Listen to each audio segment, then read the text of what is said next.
Il y a des missions en télétravail, il y a des missions dans les achats, il y a des missions dans la finance, avec des taux journaliers, je répète, il y a des taux journaliers qui m'impressionnent. Moi-même, je suis sans mots. Moi, j'ai vu des taux journaliers de consultants indépendants. C'est des 1000 euros, c'est des 1500 euros qui facturent jour certains profils. Des consultants indépendants, vous vous rendez compte, 1500 euros, les gens, ils ont un SMIC en une journée. Bonjour et bienvenue sur MJL Indépendance Financière.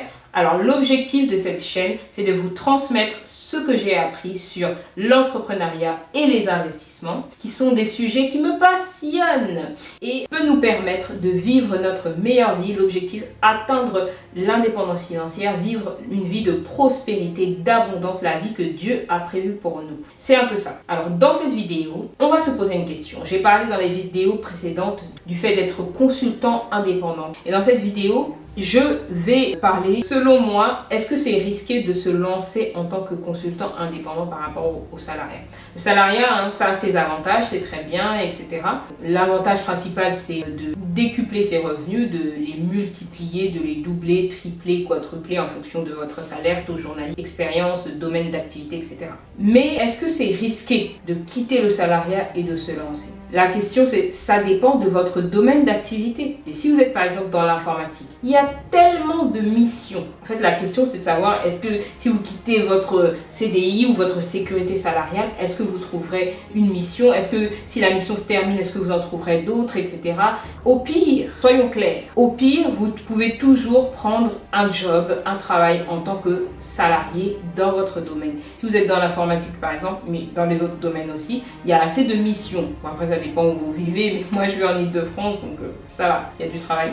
Il y a assez de missions en tant qu'indépendant, consultant indépendant. Il y a assez de missions d'emploi en tant que salarié pour toujours retomber sur vos pieds en fait. Et même moi dans mon domaine, il y a assez, même dans le secteur public s'il vous plaît, il y a des missions et il y a des missions en tant que salarié et il y a des missions en tant qu'indépendant. Donc voilà. Je vais vous raconter une petite anecdote. 2020, crise au plus haut, premier confinement généralisé, le monde s'arrête, coronavirus, etc.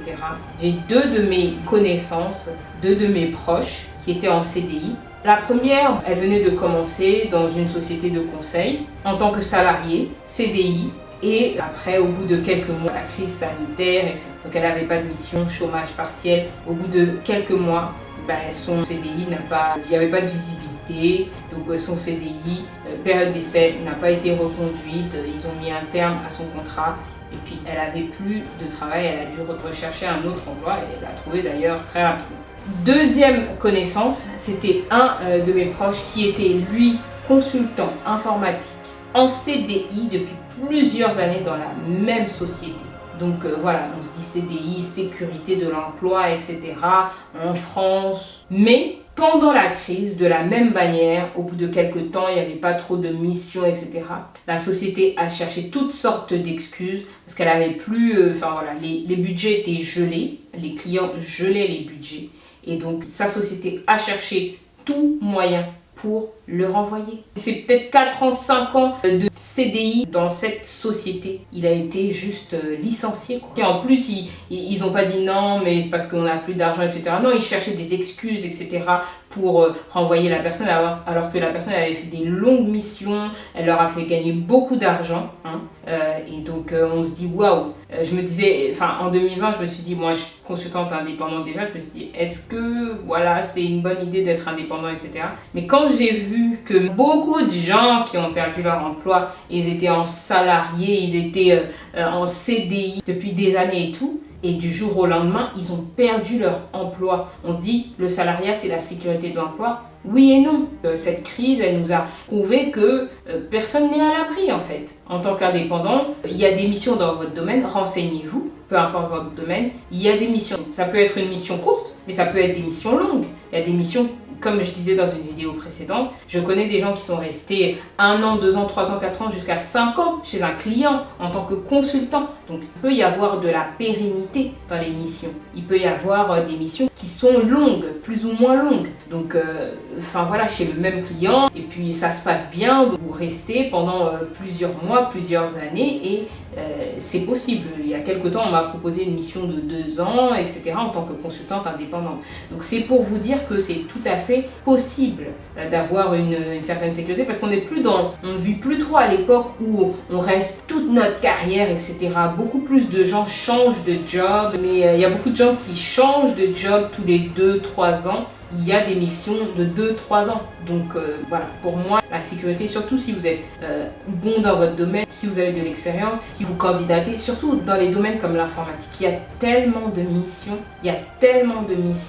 que, enfin, pour moi, je vois même pas le risque. Au pire, oui, vous pouvez prendre un job en tant que salarié parce qu'il y a du travail, mais il y a aussi énormément de missions en tant que consultant indépendant en informatique que, voilà, vous pouvez aller cette mission, vous mettez votre CV, vous en trouvez une autre. Il y a des missions en télétravail, il y a des missions dans les achats, il y a des missions dans la finance, avec des taux journaliers, je répète, il y a des taux journaliers qui m'impressionnent. Moi-même, je suis sans mots. Moi, j'ai vu des taux journaliers de consultants indépendants, c'est des 1000 euros, c'est des 1500 euros qui facturent jour certains profils. Des consultants indépendants, vous vous rendez compte, 1500 euros, les gens, ils ont un SMIC en une journée. Donc voilà, est-ce que c'est risqué? Plus ou moins.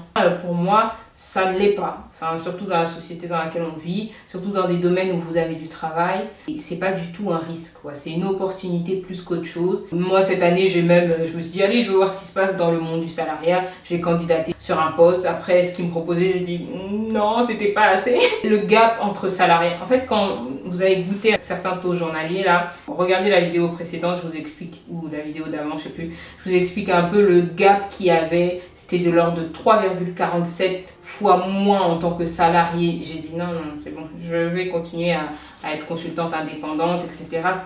Voilà, rien à voir. Après, il y a le salariat, c'est très bien. Hein. Il y a des gens qui sont des bons salariés, qui sont bien dans leur job, qui font du bon travail, qui ont des belles perspectives, des beaux postes, etc. Donc, moi, c'est juste une autre option que je propose. Et voilà. Et merci d'avoir écouté jusque-là. Se lancer en tant que consultant indépendant, ce n'est pas risqué si on évalue bien le risque. C'est la conclusion. La sécurité de l'emploi n'est plus si sécuritaire que ça. Il n'y a plus réellement pour moi de sécurité de l'emploi en 2020, surtout dans le privé. En France et dans d'autres pays, hein, parce que je l'ai vu au bout de plusieurs années, ils auraient pu les laisser en chômage partiel et après, même s'ils n'avaient pas de visibilité, ça allait reprendre, quoi. Mais bon, ils ne savaient pas trop combien de temps ça allait durer, donc ils ont préféré se débarrasser des gens, des CDI. Hein. Donc pour moi, il n'y a pas vraiment de risque. Mais ce n'est que l'opinion de MJL. Merci encore d'avoir écouté jusque-là et je vous dis à très bientôt dans la prochaine vidéo.